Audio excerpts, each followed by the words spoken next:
At 19, Galt, a member of a violent L.A. gang, had been given a choice between jail or the army. Galt loved the military and was a natural for special forces training. At 26, Galt turned mercenary, putting his skills to work in East and West Africa. All during his years abroad, Galt had been indulging another passion, writing. Plotted and fleshed out during his African sojourn and completed during 6 months of furious activity in a cheap apartment in Manhattan, Plains of Anguish made Galt rich and established him as a writer of note. The novels that followed increased his literary reputation, but they were not the only reason Galt's name was newsworthy.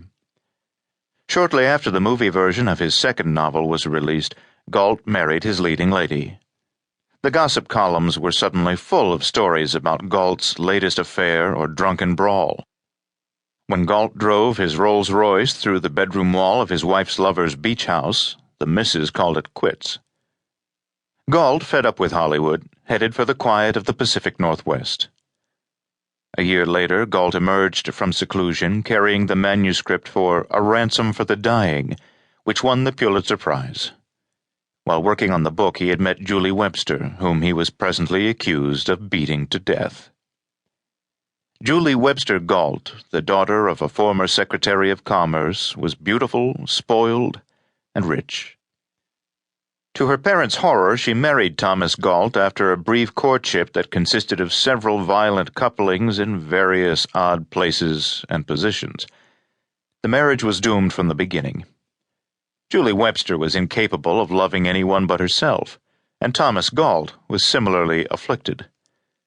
By the time the novelty of working their way through the Kama Sutra wore off, the couple realized that they could not stand each other. Galt's drinking, which was excessive in the best of times, got worse. Julie started wearing high-neck sweaters and sunglasses to cover her bruises. Then, one evening, someone beat Julie Galt to death in her bedroom on the second floor of their lakeside mansion. The police arrested Galt. He swore that he was innocent. He told them he had been sleeping off a drunk when screams from his wife's bedroom awakened him. He said he found Julie lying in a pool of blood and had knelt to take a pulse. A sudden movement behind him had made him turn, and he had seen an athletically built man of average height with curly blonde hair standing above him. The intruder struck him on the head, Galt told the police, and he was unconscious for a few moments. When the police arrived, there was blood on Galt's hands and bathrobe and a bruise on the left side of his face. Whether Thomas Galt or a mysterious stranger had taken Julie Webster Galt's life was the subject of a 2-month trial. Famous writers and movie stars took the stand, either recounting the Galt's marital battles or coming to the writer's defense.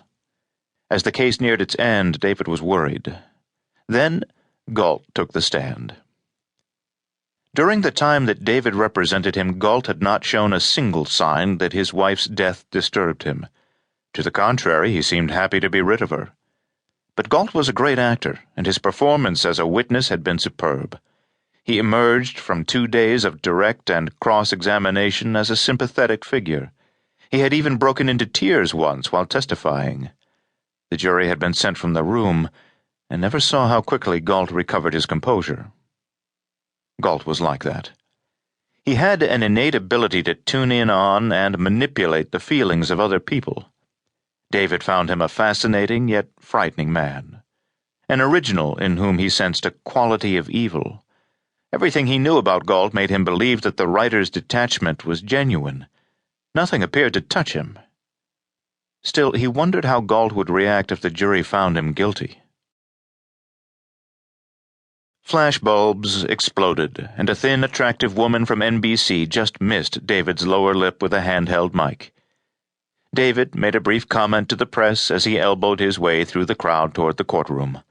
Galt followed, laughing and chatting with the reporters.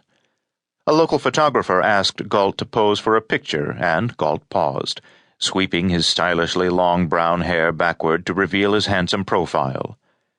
At a little under 6 feet, with a figure kept trim by constant exercise, Galt produced a good photograph. Cameras clicked, and the courtroom doors swept open. A stir of almost sexual excitement filled the courtroom when Galt entered. David watched the faces of the women. They wanted